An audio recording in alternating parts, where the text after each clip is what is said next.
Hamıya salamlar. Biz yenidən qayıdırıq və yenidən kanalımda şahmat dərsləri davam eləyir və bu dəfə kiçik də olsa bir məşhur vəziyyətə baxmaq istəyirik.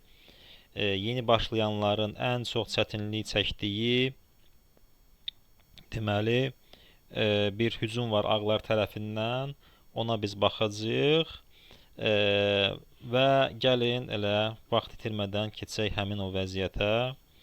E4, E5, at F3, at C6, fil C4, at F6 və burada ağlar oynayırlar at C5. At C5 oynayırlar və bu vəziyyətdə gördüyümüz kimi F7-yə zərbə var və ağlar o piyadanı vurub, atla vurub 2 qat zərbə eləmək istəyirlər və çox vaxt bu vəziyyətdə yeni başlayan şahmatçılar səhvə yol verirlər. Əlbəttə ki, bilmirlər necə müdafiə olunsunlar. Burada əlbəttə düzgün gediş D5-dir və bundan sonra biz baxacağıq indi. Yəni əlbəttə ki, burada beləcə vurmaq olmaz, çünki qaralar da elə bunu istəyərlər. Atla vurarıq və gördüyümüz kimi hətta burada vəzirlə C5-i vurub hücum edərik C2-yə. Yəni biz bilirik ki, bu vəziyyətdə artıq necə deyərlər, qaralar hücumdadırlar. Elədirmi? Elədir. Yəni sözsüz ağlar istəməzlər bu vəziyyətə getsinlər. Deməli, geriyə qayıdalım. Burada ağlar piyada ilə vurmağa üstünlük verirlər. Bu düzgün tərəfdir, yəni düzgün gedişdir. Və qaralarla yeni başlayan şahmatçılar çox vaxt bu vəziyyətdə atla vururlar, deməli D5-də. Və bundan sonra çətinliklər başlayır. At F7, 2 qat zərbə, şah vurmağa məcburdur belə baxanda. Vəzir F3 şah, şah Y6, at C3. Yəni burada qaralar at B4 gedişi ilə oyunu davam edə bilərlər. At C B4. Və bu vəziyyətdə fil B3, yəni zəif nöqtəni qorumaq lazımdır ki, at vurmasın C2 xanasını. Ağların burada üstünlüyü təbii ki var və əlbəttə gördüyümüz kimi də şahın E6 xanasında olması da qaralar üçün çox böyük bir problemdir. Yəni əlbəttə bu vəziyyəti ağlarla oynamaq daha yaxşıdır. Qaydaq geriyə. Burada düzgün gediş nədir? Burada düzgün gediş, biz piyadanı vurmuruq, oynayırıq. At A5. At A5 hücum edirik rəqibin filinə. Əlbəttə ki, fil qaçarsa A3-ə biz onu orada vurarıq. Fil B5 şah və bu vəziyyətdə oynayırıq C6. C6 piyada ilə vursa, əlbəttə ki, biz atla da vura bilərik, amma düzgün gediş burada piyada ilə C6-da vurmaqdır. Hücum edirik rəqibin filinə.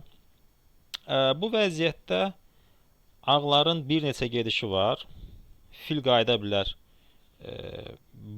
B5-dən D3-ə, qayıda bilər E2-yə. A5-ə qayıtması o qədər də yaxşı olmaz. Yəni bu vəziyyətdə artıq ağların çox yaxşı hücumu başlaya bilər.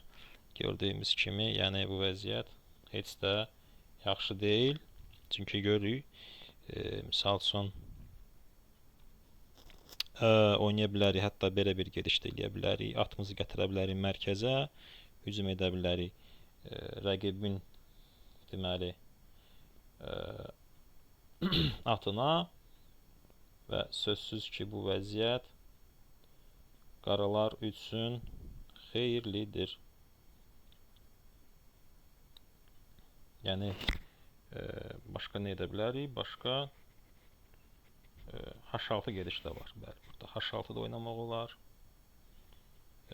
Yəni at D5-in əvəzinə H6 oynayıb Burada atı uzaqlaşdıra bilərik. Misal üçün at F3 gələrsə, görürük ki, misal üçün Y4 gedişi də var. Ağlar burada ciddi çətinlik yaşayırlar. Və əlbəttə ki, burada fil D3 oynamaq olar. Fil D3 gedişi ilə davam edə bilərlər. Fil D3 gedişi də o qədər də yaxşı gedişə oxşamır. Çünki görürük ki, ağlar öz filinin yolunu bağlayırlar. Burada at D5 gedişi yenidən var. At D5 gedişi çox yaxşı gedişdir bu vəziyyətdə. Vəzirin xəttini açırıq, hücum edir rəqibin C5-dəki atına və biz onu qazanmaq istəyirik. Sözsüz ki, ağların bu vəziyyətdə problemləri ola bilər. Əlbəttə, at F3 gedişi ilə davam edə bilər ağlar. Fil D6 və deyə bilərik ki, qala qurma, qaralar da qala qurma eləsələr, qaraların bu vəziyyətdə demək olar ki, heç bir problemi yoxdur. Bərabər bir vəziyyətdir. Mən hətta deyərdim ki, qaralarla bu vəziyyətdə oynamaq daha rahatdır. Yəni, belə bir davamiyyətlə qaralar müdafiə oluna bilərlər. Yəni də burada H6 gedişi oynayırıq ki, at qaçıb geçsin. C5 xanasında biz istəmirik ki, rəqibin fiqurları bizim şah cinahımızda yer alsınlar. Yenə də fil D6 gedişi var bu vəziyyətdə. D3 gedişinə isə sadə yolla oynaya bilərik. Misal üçün, qala qurma eləyə bilərik. Ağlar da qala qurma eləsələr, oynamaq olar misal üçün. Misal üçün, sadə yolla oynaya bilərik. At D5. Atı gətirə bilərik mərkəzi xanaya və sonradan da filimiz də inkişaf eləyəcək və bu yolla da davam eləyirik. Yəni, bu cür oyun üslubu ilə rəqibi gördüyümüz kimi ağlar demək olar ki, heç nə qazanmayıblar. Əlbəttə, vəziyyət bərabərdir. Vəziyyət bərabərdir, çünki biz bilirik ki, ağların bu vəziyyətdə piyadası artıqdır, amma yenə də qaraların bu vəziyyətdə güclü hücumu yarana bilər. Güclü hücum yarana bilər. Gördüyümüz kimi qaraların fiqurları daha yaxşı lövhədə yerləşiblər və hücum edən tərəf də qaralar ola bilər. Sözsüz, yəni burada çox gedişlər ola bilər. Misal üçün, at C3 gedişi o qədər də yaxşı görsənməyə bilər. Misal üçün, rəqibin mövqeyində zəiflik yarada bilərik, dəyişikliyə getməklə. Yəni, bu vəziyyət o qədər də yaxşı olmaz. Çox güman ki, fili inkişaf etdirməlidir. O zaman da biz atımızı bir müddətli gətirərik B7-yə və yaxud da oynaya bilərik fil E6. Yəni, hələ ki vurarsa da biz də vurarıq. Sözsüz, biz istəyərik ki, fiqurlarımızı oyunda saxlayaq və beləcə oyun davam eləyəcək. Gördüyümüz kimi qaraların bir balaca fiqur aktivliyi var. Misal üçün, bu vəziyyətdə tutalım. H3 oynarsa biz F5 gedişi ilə oyunu davam edə bilərik. Enerjili olaraq şah cinahında və bu cür hücuma keçmək olar şah istiqamətində və bu ən çox yeni başlayan şahmatçıların çətinlik çəkdiyi bir mövqe idi. Yəni, gördüyümüz kimi belə bir vəziyyətdə yenidən qayıdıram geriyə. Deməli, D5 ağlar vurdu, at A5, fil B5, piyada C6 vurdu, biz də vurduq piyada ilə və bu vəziyyətdə məsələn H6 gedişi ilə davam eləyərik. Fil D6, qala qurma, qala qurma. Bax belə.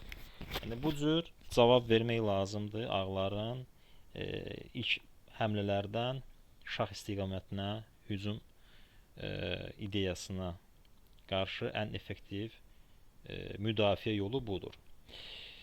Ümid edirəm ki, bu video yeni başlayan şahmatçılar üçün faydalı olar və bu başlanğıcda mənim video dərsim yeni başlayan şahmatçılara kömək olar və əlbəttə ki, qarşıda deməli bizim çoxlu video dərslərimiz olacaq. Dərslər barədə mən qeyd eləyəcəm Instagram səhifəmi. Dərslər barədə mənə müraciət edə bilərsiniz şahmat dərsləri ilə bağlı. Hər yaşdan olaraq, yəni yeni başlayanlardan tutmuş böyüklərə qədər buyurub müraciət edə bilərsiniz. Hələlik yenidən görüşərik. Sağ olun.